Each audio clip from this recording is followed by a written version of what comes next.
who is the most underrated player in this NBA Finals? That question popped into my head after I saw this snippet from Jaylen Brown on the All In Celtics series. They have a little internet series there, the All In. This interview, boy, I had some, it put my brain into a pretzel. Various reasons, I feel like I don't get the credit or respect that I have earned. And I'm at the point in my life where I don't give I might never get it, and I'm okay with that. I am who I am. I do what I do, and I believe in what I believe in. So the ones who with me, let's rock and roll, and the ones who aren't, can kiss my ass, pretty much. Which is interesting. Dusty, real quickly, on the screen, I've got the top NBA salaries. Oh, I know. This is why it put me into a pretzel here. Real quick, who's number one right now? Jaylen Brown signed the most lucrative deal in NBA history. That's what the money's for. Shut up. Also, he was the Eastern Conference Finals most valuable player. Not even supposed to be here. Just a kid from Akron. Yeah, just look. The manufactured chip stuff is real. 100%. I feel slighted. I don't get my respect. No. Here's what happened, brother. You went to the NBA Finals and you embarrassed yourself. And you and your teammate have done this multiple times. You came back the next year and you embarrassed yourself against the Miami Heat.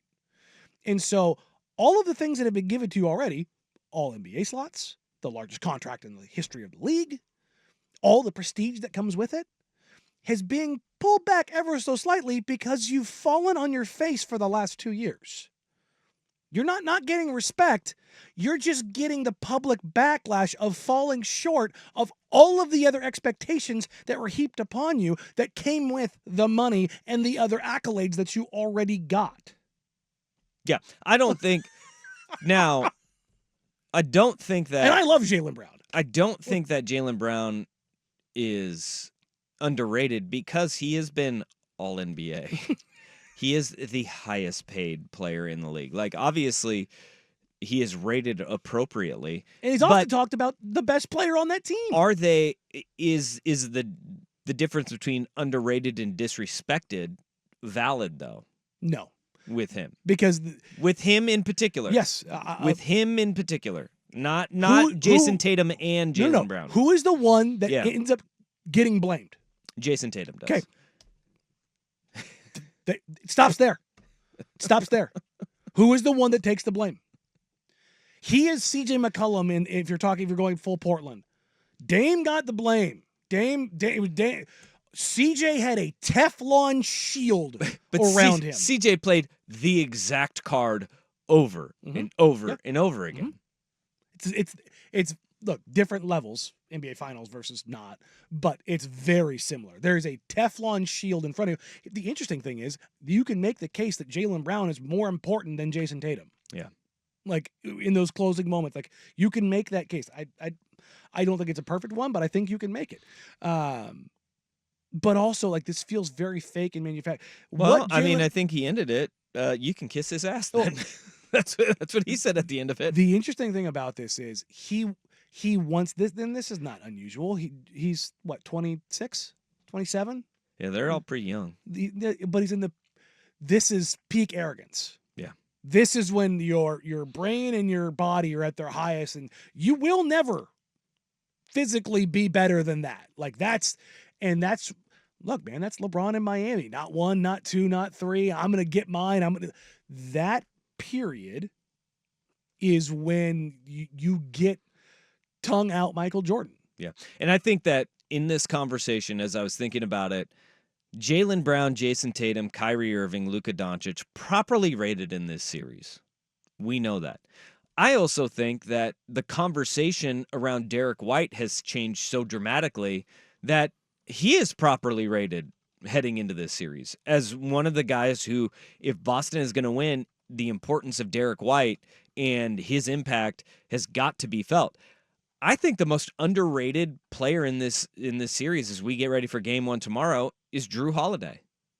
Drew Holiday, in my mind, is the guy that if Boston, his importance to Boston winning this series, especially on the defensive end where he's going to have to carry the load of guarding Kyrie Irving for a majority of the game, if not the entirety of the game, because of the fact that they can't go to Peyton Pritchard. Maybe they can slide Derek White over onto Kyrie for spurts to kind of maybe give Drew a little bit of a rest. The importance of Drew Holiday cannot be undervalued because what was the problem with them in the NBA Finals? What was the problem with them last year? They couldn't have a guy who could dribble the basketball. And so Drew Holiday is the guy who he has got to be the biggest pivot point of a difference between where Boston was and where they are moving forward. Because Marcus Smart was a hell of a defender. Drew Holiday, a hell of a defender. But Marcus Smart was a turnover machine. And you couldn't rely on him offensively. And it was adventures in Marcus Smart on offense. You didn't know what you were going to get. Look, Drew Holiday's offensive proclivities aren't the highest reaching in NBA history, but it's certainly a bar above Marcus Smart, clearly. And he's a better defender. But there's the heartbeat aspect of that and like the rah-rah stuff and maybe that was part of the problem was that his level of leadership wasn't what they needed. Well, because he would crater into the side of the mountain. Yeah, he'd go unhinged. Mentally between the ears. It would just be like, whoa, boy. And nobody would get it back on the rails for him. Drew Holiday is a calming force. He can dribble. He is a very good defender. He's a champion. He's been there before. I think Drew Holiday is the most underrated player heading into this NBA Finals. I think it pretty easily, yes. And then I would go in Dallas. I think it's PJ Washington. That's exactly where I was going to go. Nobody's talking about PJ Washington. They're talking about Gafford and Lively. They're talking about Kyrie and Luka. Nobody's talking about PJ Washington. Nobody should be talking about Derrick Jones Jr., but nobody's talking about PJ Washington. And that, to me, is a guy that his impact is going to be tremendous. Yeah, I mean, basically won them 2 games against the Thunder. And the matchup that he poses, I mean, if you have Jason Tatum guarding Luka Doncic. Have you heard some of the stuff that's come out as far as like the cross matches? I saw this. It's insane. Like they're gonna try to put. Okay, Jason Tatum is like damn near 6'10". Tatum's huge. I don't think we talk about that enough. Like because he's got this weird V-shaped torso and people think he's kind of skinny. It's like no, Tatum's a truck and he's like 6'10". He's massive. But they're talking about putting Tatum on Gafford or Lively so that they can pre-switch screens. It's wild. And then they're talking about putting Gafford or Lively on Drew because Drew's not going to guy who's going to really take him off the bounce because as we talked about, it's not a ton of rim pressure from the Celtics team. And they have a problem with who is going to guard Drew Holiday. And it's like how are the transition mismatches and opportunities and like ways they're going to go about stuff. It's pre-switching and not, and then. Yeah, think about that. You go down to one end of the floor and you have Jason Tatum guarding Daniel Gafford. You run back down and Boston gets a rebound. And Gafford then has to move to Drew Holiday, the point guard. Who's going to probably go fly down to the corner.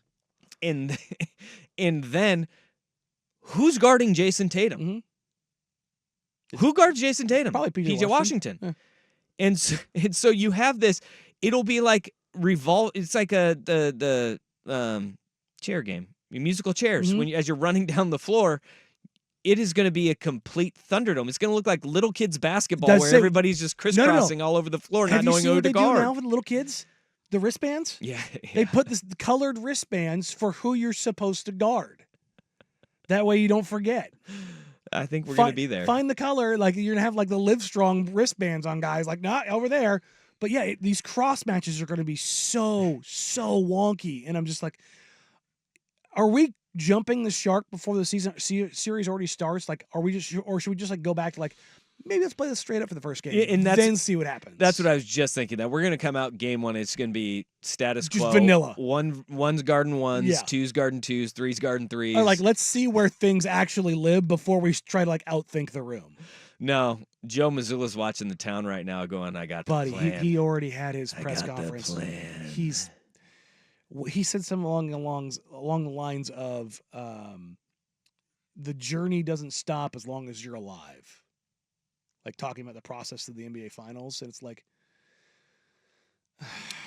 okay, dude. Okay. Like, can you not be bleeping weird for 5 seconds? No.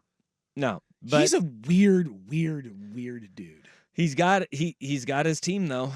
And not weird in like the Phil Jackson like Zen sense. Like it's just awkward and cringy.